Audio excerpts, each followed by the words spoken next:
Cube root 5832 और 4 घाती कड़ी 10,000 गुणे 5/24 गुणे 78 को सरल कीजिए। देखिए इस क्वेश्चन को सरल करें तो कुछ टाइम लग सकता है, इसलिए हम क्या करें, देखें ये नीचे वाली जो वैल्यू है और ऊपर वाले वैल्यू में कौन सा चीज़ कॉमन नहीं है, क्योंकि ऊपर अगर ये वैल्यू ऊपर वाला है तो इसका मतलब ऊपर वाला वैल्यू ज़्यादा है, क्योंकि ये वैल्यू आया इसका मतलब अगर नीचे वाला वैल्यू होता तो 10 में आता है तो बट्टे में आता। तो अब देखिए ये 5 तो इसमें मिल जाएगा, ये 24 है तो यहाँ कहीं ना कहीं चांस है। 78 में हम कुछ फाइंड करने की कोशिश करें तो 78 को हम क्या लिख सकते हैं, 13 गुणे 6 लिख सकते हैं। अब देखिए 13 तो कहीं नहीं दिख रहा है, कहीं नहीं दिख रहा है, इसका मतलब 13 तो बचना ही है ऊपर। ये 6 भी कट सकता है कहीं ना कहीं से, लेकिन ये 13 तो कहीं चांसेज ही है नहीं, चांस ही नहीं है कि नीचे मिलेगा, तो आंसर में कहाँ जाएगा। इसलिए 13 हमारा क्या होगा, आंसर होगा। ये तो बच ही जाएगा ऊपर, तो इसलिए हमारा 13 क्या हो गया, आंसर हो गया। एक आदमी को 7 घंटे में 519 किमी की दूरी तय करनी है। यदि वह इस दूरी का 2/3 भाग 5/7 समय में तय करता है तो शेष दूरी तय करने के लिए उसकी चाल कितनी होगी। देखिए पहला चीज़ तो अगर इसकी दूरी देखा जाए तो 2/3 वह दूरी 5 घंटे में तय किया है। क्यों, 7 घंटे में 5/7 निकालें तो 5 घंटा होगा। अब देखिए 2/3 निकालने जो शेष दूरी है उसी को तो ये तय करना है उसको 2 घंटे में। तो चलिए क्वेश्चन को देखा जाए। देखिए 5 अगर 7 घंटा टोटल समय है तो उसका 5/7 अगर निकाला जाए तो कितना टाइम हो जाएगा, यानी 5 घंटा लगा है उसको 2/3 दूरी तय करने में, यानी 2/3। अब देखिए 5 घंटा ये हो गया। अब आगे कह रहा है कि शेष दूरी तय करने के में उसकी शेष जो समय बचा उसमें तय करना। अब देखिए 2 घंटा बचा है, क्योंकि 7 घंटे में तो उसको 2 ही घंटा बचा, क्योंकि टोटल 7 घंटा में उसको तय करना है। तो अब 2 घंटे में दूरी कितना तय करना है, तो देखिए 519 है। अब बताइए इसमें 2/3 दूरी तय कर लिया, तो यानी 3 हिस्सा में 2 हिस्सा तय कर लिया, तो एक हिस्सा निकालना है 3 हिस्सा में, तो 1/3 निकाल दें हम दूरी। अब देखिए 3 से इसको काटें तो कितने बार में कटेगा, 17 3 173, यानी 173 क्या आ जाएगा, किमी आ जाएगा ये शेष दूरी। अब देखिए शेष दूरी में कितने चाल से चलेगा, 2 घंटे में इसको तय करना है, तो दूरी बट्टे क्या होता है समय, चाल बराबर समय 2 घंटा है, क्योंकि 5 घंटा तो ख़त्म कर दिया वो 7 में, तो 2 ही घंटा बचेगा। अब इसे काटें तो 2 × 16 और 2 × 6 12 2 × 5 10, यानी 86.5 क्या होगा, स्पीड होगा किमी प्रति हावर। यही हमारा क्या हो जाएगा। हिरन अपनी आय का 45% खर्च करती है। यदि वह 66,000 बचाती है तो उसकी आय कितनी है। देखिए अगर 100% उसकी आय रहा होगा तो 45 तो खर्च कर दिया, अब बचा कितना, 55 बचा। यही 55 किसके बराबर है, 66,000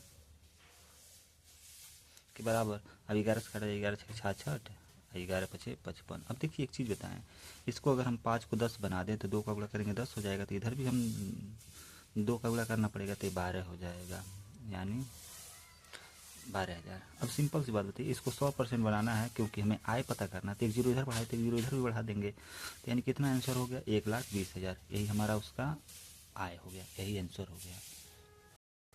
दो संपूरक कोण में से बड़ा कोण छोटा कोण से 28 अधिक है तो छोटे कोण कितना होगा। देखिए इस क्वेश्चन को सॉल्व करना है तो दो संपूरक कोणों का योगफल कितना होता है, 180 होता है, इसी का आधा कर दीजिए। अब इसका आधा करने पर कितना आएगा, 90 और 90 90 2 पार्ट हो गया। अब जो अधिक है कम है उसको हम आधा कर दें, 28 का आधा कर दें तो कितना आएगा, 14 आएगा। अब 14 जो आया है वो कम वाले जिसको कम मिलेगा उसमें 14 घटा दें और जिसको ज़्यादा मिलेगा उसमें जोड़ दें। अब दोनों हमें संख्या मिल गया, हमें कम वाला ज्ञात करना था, तो 90 में से 14 घटाएं तो कितना बचेगा हमारे पास, तो 90 में 10 घटाएं तो 80, 80 में 4 और घटाएं तो 76 बचेगा। हमारा 76 डिग्री क्या हो जाएगा, आंसर आ जाएगा छोटे कोण का। यही बड़ा कोण पूछता तो 90 में 14 जोड़ देते तो कितना आता है, 104 डिग्री हमारा बड़ा कोण आता। अब इन दोनों का योगफल करते तो 180 हो जाता। दीवार के सहारे टिकी एक सीढ़ी 36 ग्राउंड के साथ थीटा कोण बनाती है। ये मान लीजिए दीवार है, एक सीढ़ी है, इस पर थीटा कोण बनाती है। इस प्रकार tan थीटा बराबर 15/8, ये जो अनुपात दिया है 15/8 दिया है। क्यों, क्योंकि tan थीटा बराबर क्या होता है, लंब बटे आधार। तो ये वाली वैल्यू 15 लंब हो गया, आधार 8 हो गया, अनुपात यही बनेगा tan थीटा की वैल्यू। तो यह दीवार से सीढ़ी के शीर्ष की ऊंचाई 30 मीटर है। ये देखिए 15 हिस्सा का वैल्यू 30 मीटर दिया है। तो हमें 8 हिस्से का वैल्यू निकालना, तो ये बताइए 15 का दूना है तो 8 का दूना कितना होगा 16 मीटर। हमारा आंसर क्या हो जाएगा, दीवार से सीढ़ी के जो फाउंडेशन है उसके बीच की दूरी कितना हो जाएगा 16 मीटर। यही हमारा क्या हो जाएगा आंसर हो जाएगा। एक बिस्तर का अंकित मूल्य 517 है जो क्रय मूल्य से 30% अधिक है। यदि लाभ प्रतिशत 2 है तो छूट प्रतिशत ज्ञात कीजिए। अब सिंपल सी बात बताइए, अगर इस क्वेश्चन को हमें सॉल्व करना है तो इस वाले डाटा से हमें कोई मतलब नहीं है। मान लीजिए क्रय मूल्य उसका 100 था, दाम बढ़ा के लिखा गया तो 130 लिखना पड़ा उसको, बाद में 2% का लाभ हुआ, मतलब 102 में बेचा गया छूट के बाद। अब बताइए यहाँ से लेके यहाँ तक छूट देने के बाद कितना कम किया है 28 रुपया, कितने पे 130 पे। ऐसी को हमको क्या करना है कैलकुलेट करके बताना है। अब देखिए 1 0 से 1 0 तो कैंसिल होना ही है, ये कितना हो जाएगा 280 हो जाएगा। 280 में अगर 13 से भाग दें तो 13 दूना 26, 2 बार में कट रहा है। अब 2 बार में कट रहा है तो एक पॉइंट और एक अंक निकालने तो हमें आंसर पता चलेगा क्योंकि दूसरा अंक अलग है। अब देखिए 13 दूना 26, बचेगा कितना यहाँ बचेगा 2, 20 होगा, 13 का नाम 13, 21 पॉइंट कुछ करके आंसर आने वाला है। 21 पॉइंट कुछ करके आंसर क्या है, सी ऑप्शन है। इस प्रकार हमारा आंसर क्या हो जाएगा, सी हो जाएगा 21.54%। एक गोले का पृष्ठीय क्षेत्रफल ज्ञात कीजिए जिसका व्यास 98 सेमी के बराबर है। चलिए इस क्वेश्चन को सॉल्व करते हैं। देखिए आर का वैल्यू निकालें तो व्यास का आधा होता है, तो ये हो जाएगा आपका 98/2, ये कितना हो जाएगा 49। अब हमें इसका पृष्ठीय क्षेत्रफल निकालें तो 4πr² फार्मूला होता है।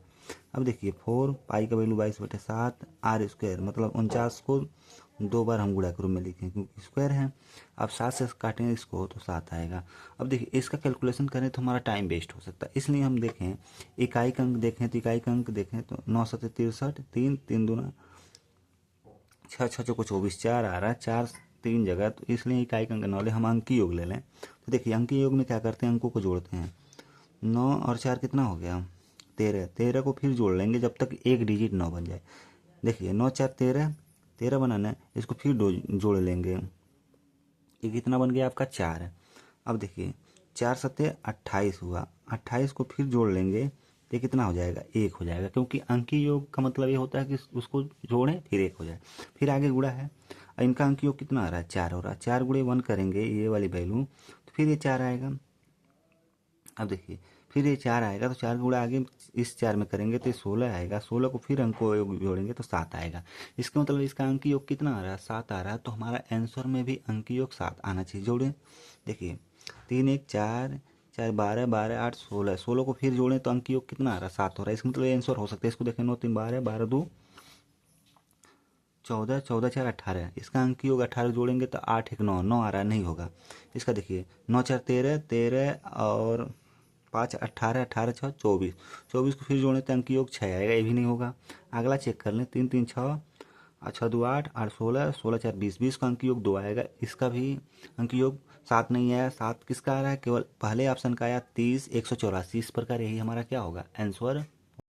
किसी आंकड़ा समुच्चय का बहुलक और माध्यिका क्रमशः 28.4 और 88 है, तो आंकड़ा का समुच्चय का माध्य ज्ञात कीजिए।